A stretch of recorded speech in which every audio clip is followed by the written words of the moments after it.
A fly fisher's dream. Imagine it.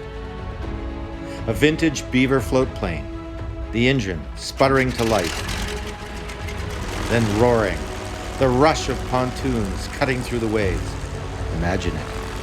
Floating through air, a vast landscape of forests and water, coming down gently on a remote lake.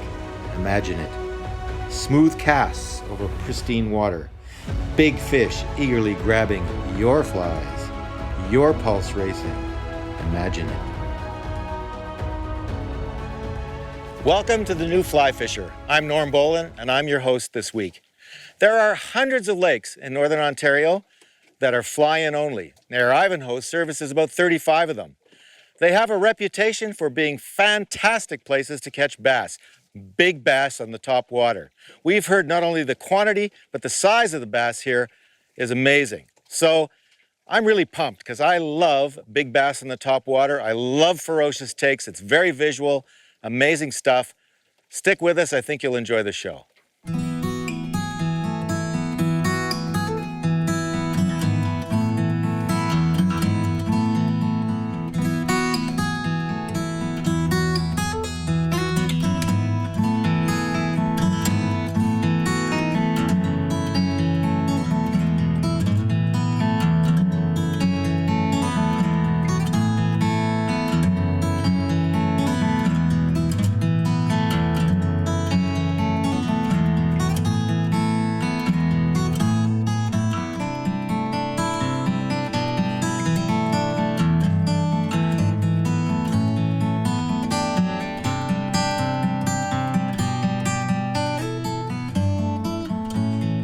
The New Fly Fisher has been made possible thanks to Northeastern Ontario Tourism Association, GoFishingOntario.com, Orvis Sporting Traditions, Scientific Anglers, Umpqua Feather Merchants, Superfly, fly fishing made easy.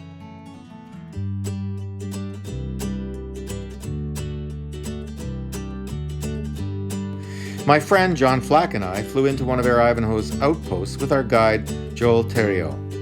Joel is a third-generation bush pilot and a lawyer who fights for the environment. His grandfather started Air Ivanhoe 35 years ago. Within minutes of our landing, Joel got us into lots of hungry bass. I have to tell you, folks, this is crazy, crazy fishing. We're talking 8 or 9 big bass in 15 minutes. Top water, middle, bottom.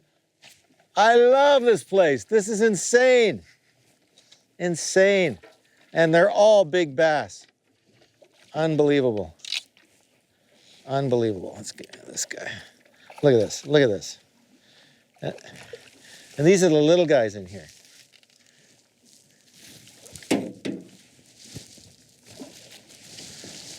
Insane. This is a little guy.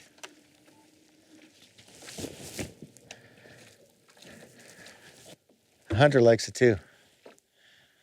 Okay, in you go. There he goes, Hunter. How do you like that, eh? Nice. Nice fish. She loves it.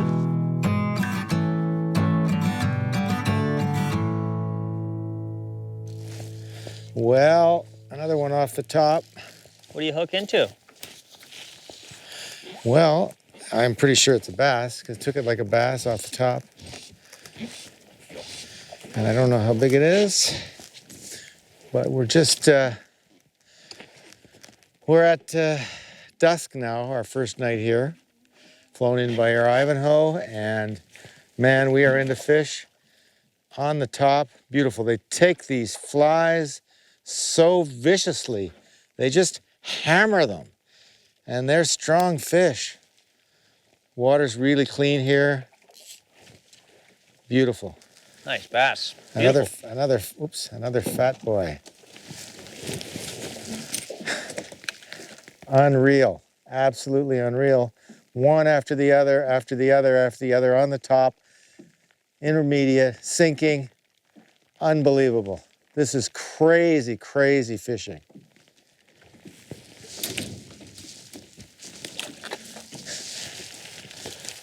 Wow. Air Ivanhoe is an impressive operation. They have 3 float planes and several pilots. There's non-stop action at the float base. It's less than an hour's drive west of Timmins in northeastern Ontario. It has good access by road and by scheduled flights.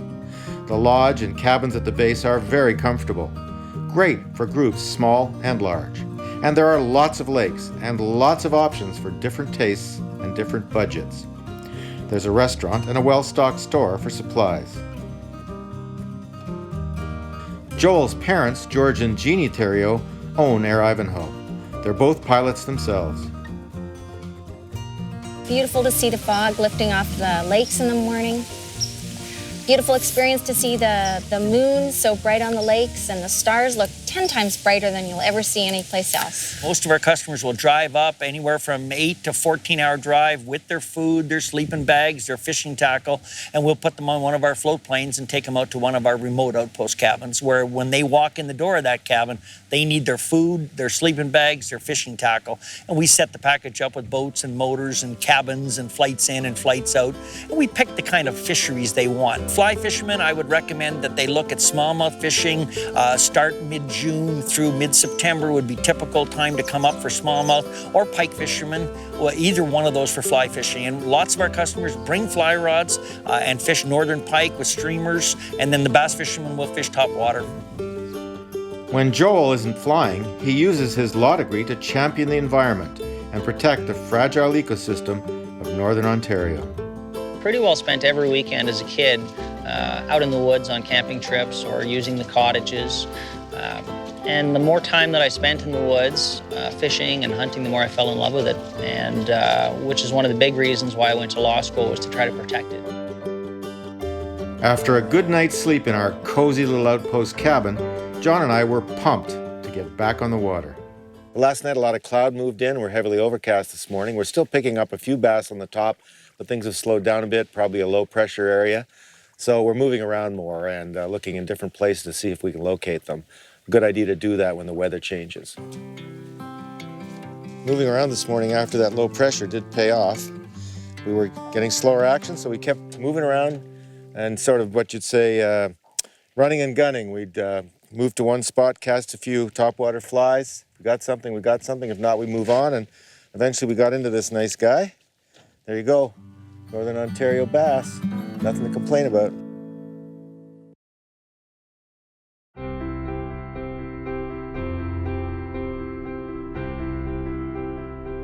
Searching for bass hotspots on large lakes is daunting. There's just so much water to search. There are some favorite spots I always try first.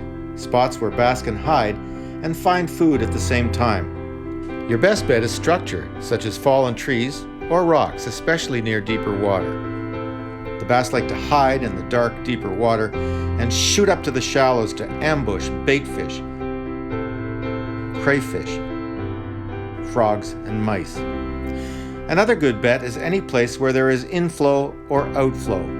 Water flowing in from a stream always contains lots of bass snacks. The fish stack up below the inflow and vacuum up the goodies. Bass also feed at outflows, food items concentrate in the current wherever water leaves a lake. Also, never pass up lily pads or long grasses. Bass love to hide in vegetation and grab insects, baitfish, and terrestrials that feed in weedy places. One last hot spot is any place where there's deep water near shallows over a point or rock pile. Position your boat in the deeper water and cast over the shallows. Strip your fly to hook bass that hide deep and make forays into the shallows to feed. So we've been going back and forth over this point. It's hard to believe, but we keep pulling one fish after another out of the same spot. Proof that bass do stick together sometimes when there's a good feeding spot. And this good feeding spot, good forage is coming around this point, and there's a whole congregation of bass sitting here on this point. We're taking them one after the other. Unbelievable. I'm having a ball tonight. Things started out slowly, but they're not slow now. Whoa, a nice guy too. Big boy. It's a good sized fish. Good size, yeah. I'm gonna get him on the reel, just because I like to get him on the reel, get up all that slack line so it doesn't all get tangled up when we land the fish. You gotta remember to keep your rod tip up though. because there's a danger that when you're getting the line in, and we use barbless hooks, so you got to keep your rod tip up. And oh, nice one again. We're taking slab after slab off of this point. Look at that. That's hard to believe. Look at that. Another great fish off the same point. Did you see how easy it was to take that fly out? They have a really hard mouth, and sometimes they just hook the tip of it in. I sharpened this tonight too. Well, there you go.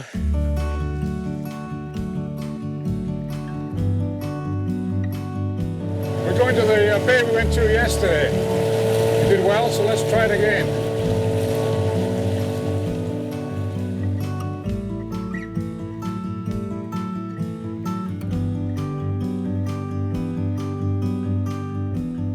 That was perfect. John did what I wasn't doing this morning. He let the fish hook itself before he set the hook. That was great. I've been getting short strikes and I'm just setting my hook too quickly. John was much calmer, set the hook a little more slowly, gave it a second or so, and he hooked right into that fish. Fantastic. Yeah, I cast into the back bay and just pulled the popper a couple of times, let it sit quietly, and then he came out and he just hammered it. Nice bass. Yeah, let's get him in here. Thanks, Norman. You're welcome. Get that popper out. Interesting, quite a colorful fly this morning. Let's see if we can get him out there. See that fly? It's a big popper with a yellow and black eye on it. Yeah, so John was doing the right thing. He was taking his time, pulling the trigger and setting the hook. Just a half a second or a second makes all the difference in the world. There you go, Mr. Bass. Hey, Norman. Yeah. I'm going to go to the rock point. I'm sure you'll get a fish off the point. Okay.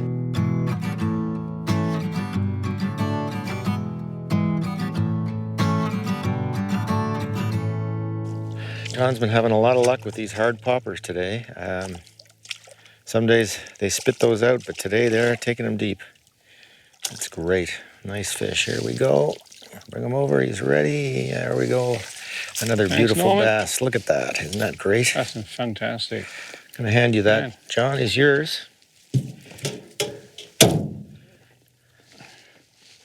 Can't believe how many fish we've taken today, Norm. It's phenomenal. Dozens and dozens and dozens of big bass. And nothing small, really. Everything like this, at least. Some bigger. It's amazing. That's a nice beat-up fly. It's taken lots of fish today. Man, that's the only one I've used all day. Okay.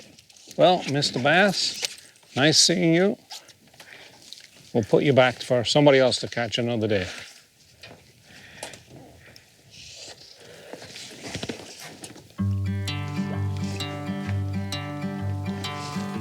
Well, I would say if you're looking for somewhere in Northern Ontario to come and fish, this place is phenomenal. The bass is just superb. And if you're into other fish such as walleye and pike, they're here. All you have to do is take time to get up into Northern Ontario and enjoy the phenomenal fishing that's available. Believe you me, I'll be back someday, for sure. John just released a fish 10 seconds ago, threw the fly in the water, had another fish on. I don't think it was in the water still. Amazing fishing. You got scuba divers under there or what? Bass are fascinating fish. They take topwater flies in many different ways. Here are some slow motion shots to illustrate. Sometimes the bass just rocket straight up as soon as the fly hits the water. When bass are taking this way, let your fly sit for several seconds before moving it. Maybe just let it drift. Bass will often follow a popper very slowly and cautiously for several pops before finally grabbing it. This calls for consistent, slow stripping to make loud pops to lure the bass into striking. And sometimes the bass will miss the grab on your first cast. When that happens, always retrieve quickly and cast again at the missed fish. Often they will hook up the second time around. Beautiful over there, eh? got a beautiful walleye. I couldn't even believe it. He come up and grabbed this, fly. So it looks like we got walleye for lunch, guys. Okay. We've been getting bass all day on top and on the bottom, but he got an unexpected walleye, which are usually more a fish early in the morning or later in the day. You don't often get them in the middle of the day like this, so Beautiful. That's tremendous. Yeah. There you go. So One of my favorite fish Beautiful for a shore walleye. lunch. beautiful walleye. Shore lunch, right here. Let's go get some more bass. Side this one for shore lunch.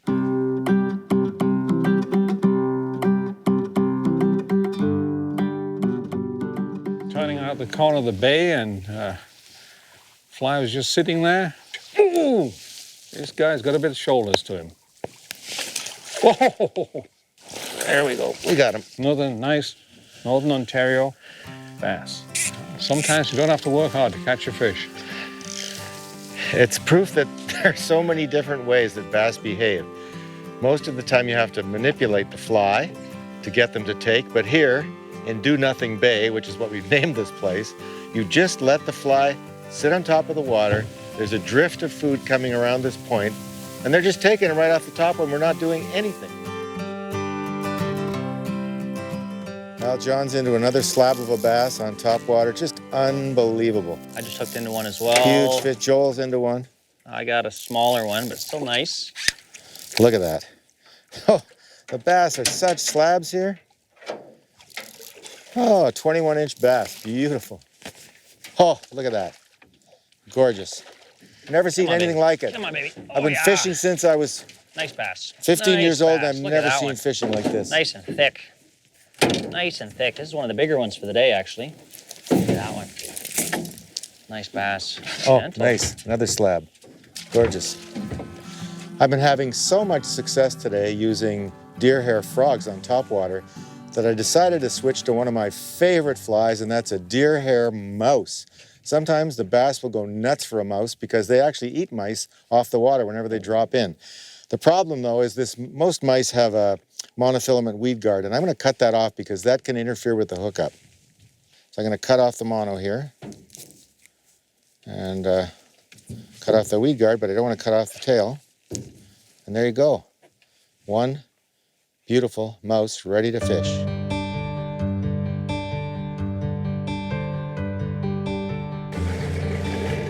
You'll see here where there's a point to our right here, and there's a rocky point going into the water. Whenever you get that, this is a nice fish, this is a big fish. Whenever you get a rocky point like that, the current's coming from behind me, going right down past this point, and the fish sit there waiting for food to wash in. They just sit behind this point. They don't have to do too much to stay in position, and they just pick up anything that comes by. And I got him on the reel instead of stripping him in because he's fairly good size. Wow, that's a nice fish. Thank you, sir. That's a nice fish. I'm just going to show you the fly here. I was using a hard popper before. I switched to a soft body popper made from deer hair, and the fish seem to be taking that one a lot better. It's getting a little deeper into their mouth. These bass have a very hard mouth. The other thing I did was I sharpened my hooks because I just wasn't getting the hookups I wanted. How do you like that?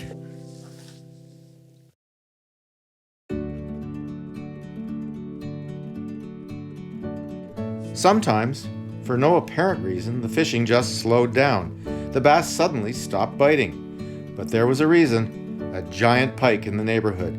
The monster grabbed John's bass popper. Before we released the pike, we could feel that it had a couple of large bass in its stomach. No wonder bass disappear when Mr. Pike is around. Pretty scary fish, big teeth, very exciting.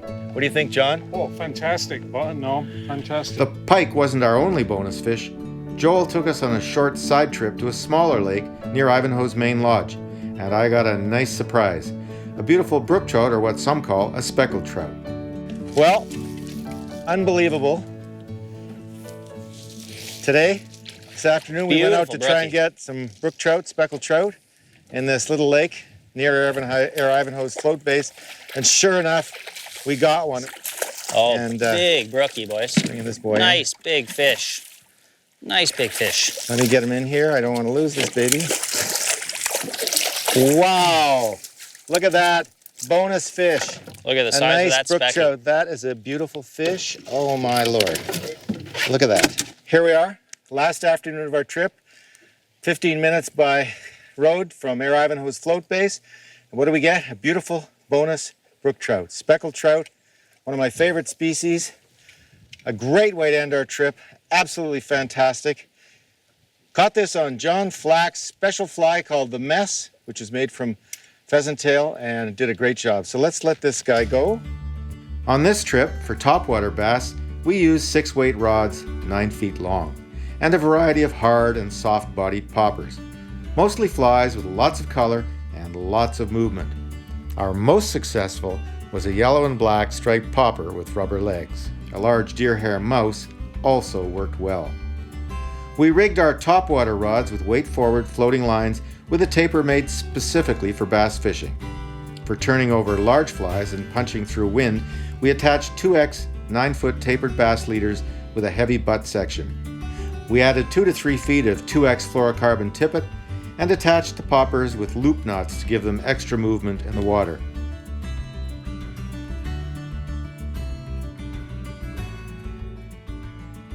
Well, I'm actually getting tired out catching all these Northern Ontario bass, but that's it for now.